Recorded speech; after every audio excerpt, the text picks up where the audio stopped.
मेरे हिंदी कक्षा चैनल में आप सभी का स्वागत है। आज हम सीखेंगे काल भाग 2। आप सब, मैं अपनी वीडियो का पार्ट 2 लेकर आ चुकी हूँ। पिछले वीडियो में हमने पढ़ा था काल की परिभाषा, उसके भेद और उसके भेदों के भेद पढ़े थे। जैसे कि इसका पहला भेद कौन था? वर्तमान काल। तो हमने वर्तमान काल के भेद पढ़े, उसकी परिभाषा समझी। तो अब मैं आपको इसका दूसरा भाग समझाती हूँ, जो है भूतकाल। भूतकाल के नाम से ही भूतकाल, ठीक है। तो चलिए सबसे पहले हम इसकी परिभाषा समझते हैं भूतकाल की। भूतकाल कहते किसे, ठीक है। चलिए देखते हैं, आइए। क्रिया का वह रूप जिससे कार्य के बीते हुए समय का पूरा होने का पता चले, उसे भूतकाल कहते हैं। यानी कि काम का वह रूप जिससे कार्य, जो हम काम कर रहे हैं, वह बीते हुए समय में हो चुका है, उसकी बात की जा रही है। यानी कि वह काम हो चुका है, तो उसको हम कहते हैं भूतकाल। क्या कहते हैं? भूतकाल, ठीक है। अब देखिए, इसको उदाहरण के ज़रिए समझते हैं। आइए चलिए मेरे साथ। वह खा चुका था। वह खा चुका था यानी कि वह खा नहीं रहा है, चुका था, वो बीत चुका है वो समय, ठीक है। तो ये होता है वह खा चुका था। मैंने पुस्तक पढ़ ली थी। मैंने पुस्तक पढ़ ली थी, मैं पढ़ नहीं रहा हूँ, मैंने पढ़ ली थी, हो गया मेरा काम, वो हो चुका है, बीत चुका है वो काम। मैं घूमने गया था, तो मैं घूमने गया था, तो वो भी हो चुका है, ठीक है। अब आता है लास्ट, गाड़ी जा चुकी थी, यानी कि जो गाड़ी थी वो जा चुकी थी, यानी कि वह बीत चुका है, ठीक है। तो ये होता है भूतकाल, जिससे किसी कार्य के बीते हुए समय का पता चले, उसे भूतकाल कहा जाता है, ठीक है। अब हम भूतकाल के भेद समझते हैं। आइए चलिए, सबसे पहले हम उसके भेदों का ऊपर देख लेते हैं, उसके बाद मैं आपको उसका एक्सप्लेन करके बताऊंगी कि वो कैसे है, क्या है, उनका यूज़ कैसे होता है, ठीक है। चलिए आइए। भूतकाल का पहला भेद है सामान्य भूतकाल, दूसरा है आसन्न भूतकाल, तीसरा है पूर्ण भूतकाल, चौथा है अपूर्ण भूतकाल, संदिग्ध भूतकाल, हेतुमत भूतकाल।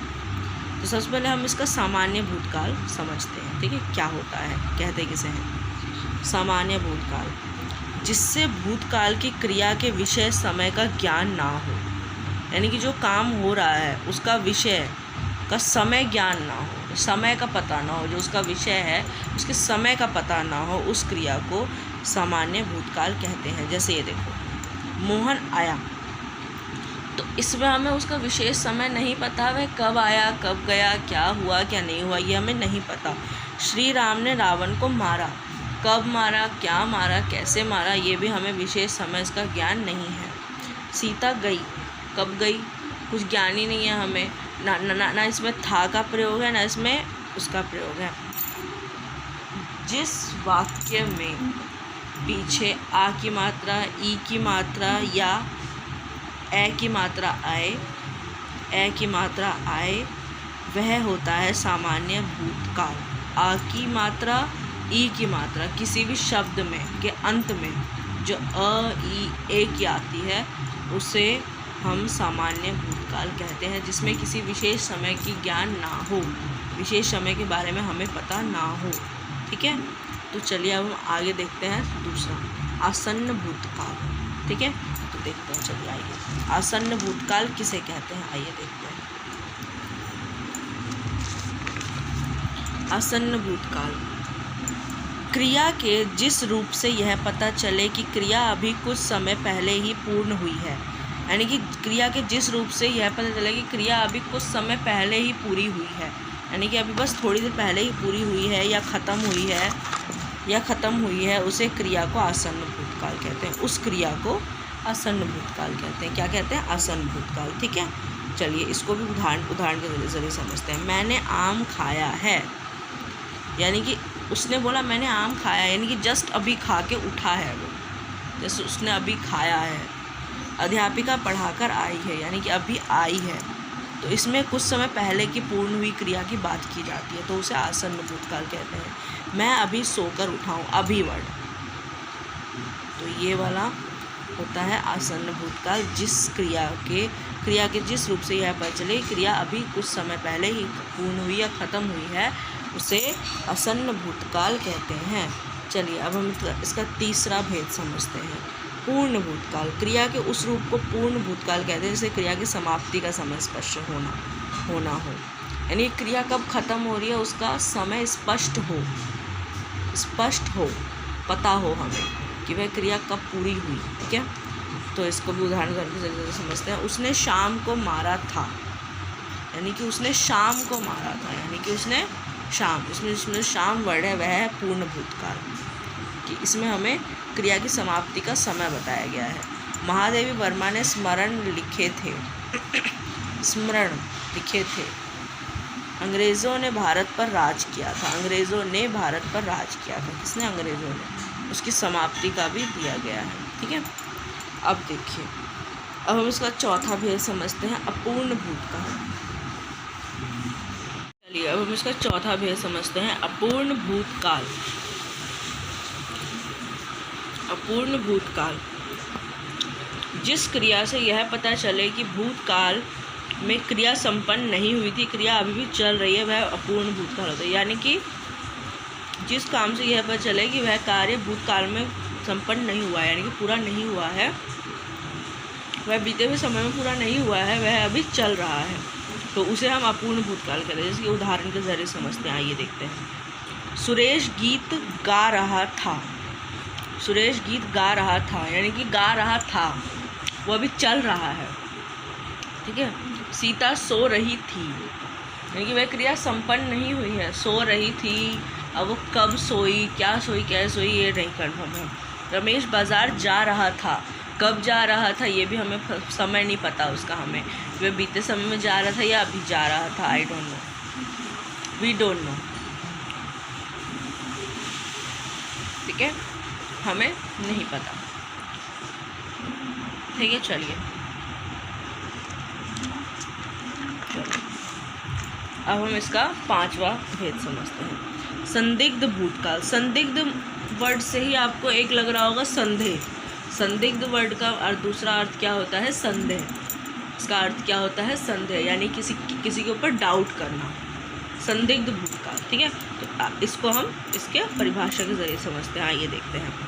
जिस क्रिया में कार्य होने में अनिश्चितता अथवा संदेह प्रकट होता है, यानी कि जिस क्रिया के कार्य होने में अनिश्चितता, यानी कि हमें उसमें निश्चितता नहीं है कि वह पूरा होगा कि नहीं होगा, अथवा संदेह प्रकट हो, यानी कि डाउट हो, संदेह मीन्स डाउट, वह क्रिया संदिग्ध भूतकाल कहलाती है। यानी जिसमें हमें अनिश्चितता या संदेह का भाव प्रकट होता है, वह संदिग्ध भूतकाल क्रिया कहलाती है, संदिग्ध भूतकाल कहलाती है। ठीक है, उदाहरण के जरिए समझते हैं। बस छूट गई होगी, इसमें हमें कंफर्म भी नहीं है और इसमें हमें डाउट भी है, तो यह होता है संदिग्ध भूतकाल।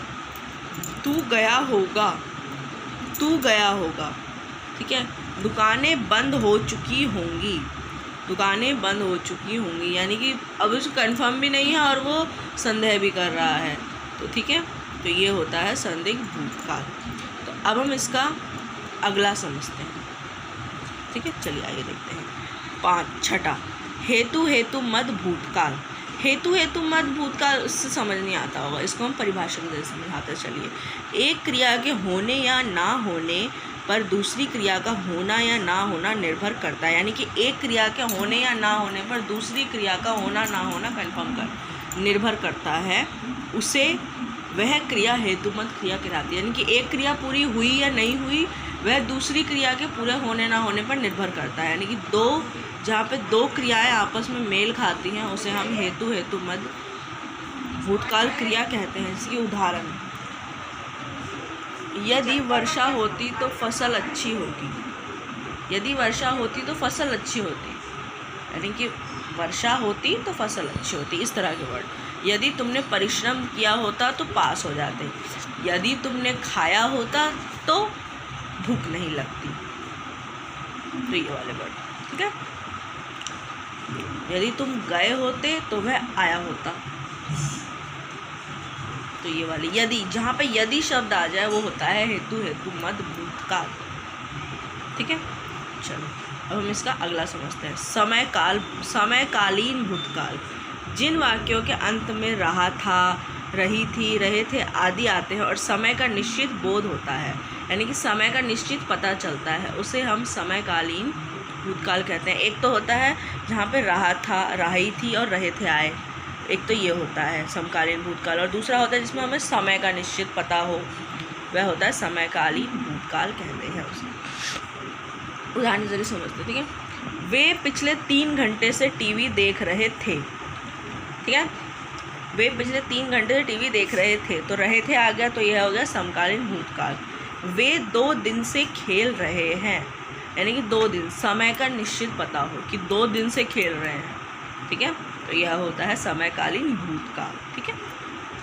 चलिए अब हम इसका अगला समझते हैं। अगला भाग, तीसरा भाग है भविष्य काल। तीसरा भाग कौन सा है इसका? भविष्य काल, ठीक है। तीसरा भेद और तीसरा भाग कौन सा है इसका? भविष्य काल। काल का तीसरा भेद भविष्य काल, ठीक है। चलो इसको हम परिभाषा के जरिए समझते हैं। क्रिया का वह रूप जिससे कार्य का भविष्य में होने का पता चले, यानी कि वह भविष्य में होगा उसका पता चले, उसे हम भविष्य काल कहते हैं। यानी कि अभी हुआ नहीं, अभी होने वाला है। उदाहरण, वे कल घर जाएगा। वे कल घर जाएगा, वो भविष्य में होने वाला है। मैं समय पर काम पूरा कर लूँगा, ये भी भविष्य में होने वाला है। चिंटू कल कसौली जाएगा, ये भी भविष्य में होने वाला है। भविष्य काल के भेद देखते हैं, आइए चलिए। सामान्य भविष्य काल, संभाव्य भविष्य काल, हेतु मद विषय भविष्य काल। तो सबसे पहले हम सामान्य भविष्य काल को समझते हैं, ठीक है। चलिए आइए मेरे साथ। भविष्य काल, क्रिया के जिस रूप से उसके भविष्य के सामान्य ढंग का पता चलता हो, यानी क्रिया के जिस रूप से उसके भविष्य का सामान्य ढंग का पता चले, यानी कि भविष्य में जो काम हो रहा है उसका सामान्य ढंग पता चले, वह क्रिया सामान्य भविष्य काल क्रिया कहलाती है। उदाहरण के लिए समझते हैं। वह घर जाएगा, इसमें सामान्य ढंग से क्रिया का पता चल रहा है। बच्चे कैरम बोर्ड खेलेंगे, सीधा तरीके से है। दीपक अखबार बेचेगा। दीपक अखबार बेचेगा, ठीक है।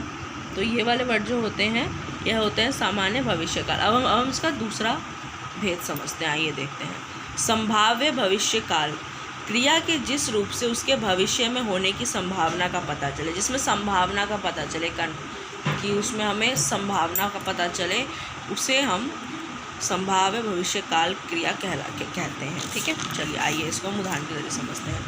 परीक्षा में शायद मुझसे अच्छे अंक प्राप्त हों, यानी कि ये हम संभावना दे रहे हैं कि होंगे कि नहीं होंगे, पता नहीं, हमें कंफर्म नहीं है। शायद चोर पकड़ा जाए, यह भी संभावना है। हो सकता है कि मैं कल वहाँ जाऊँ, यह भी संभावना जता रहा है, कंफर्म नहीं कर रहा है, संभावना जता रहा है।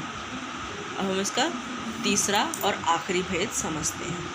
हेतु मद विषय भविष्य काल, क्रिया के जिस रूप से एक कार्य का पूरा होने दूसरे आने वाले समय की क्रिया पर निर्भर करता हो, यानी कि एक कार्य का पूरा होने दूसरे आने वाले समय की क्रिया पर निर्भर करे, उसे हम हेतु मद विषय काल कहते हैं। उदाहरण के जरिए समझते हैं। वह कमाए तो मैं खाऊं, वह आए तो मैं जाऊं, वह कमाए सो खाए। वह कमाए तो मैं खाऊं, अगर वह कमाएगा तभी तो मैं खाऊंगा, अगर वह आएगा तभी तो मैं जाऊंगा। वह जो कमाए सो खाए, जो कमाएगा वो खाएगा, जो ना कमाए सो पछताए। ये वाले वर्ड जो होते हैं यह होते हैं हेतु मत विषय भविष्य काल, ठीक है। थैंक यू सो मच मेरी वीडियो को देखने के लिए। अगर आपको मेरी वीडियो पसंद आए सो लाइक कमेंट शेयर करना ना भूलें, और अगर आपने मेरी वीडियो को सब्सक्राइब नहीं किया है तो अभी जाकर बेल आइकन दबा कर उसको सब्सक्राइब करिए। थैंक यू सो मच मेरी वीडियोस को लाइक्स करने के लिए, कमेंट्स करने के लिए और इतना प्यार देने के लिए। चलिए अब मैं आपसे मिलती हूँ अपनी नेक्स्ट वीडियो के साथ next time. Bye bye, Tata.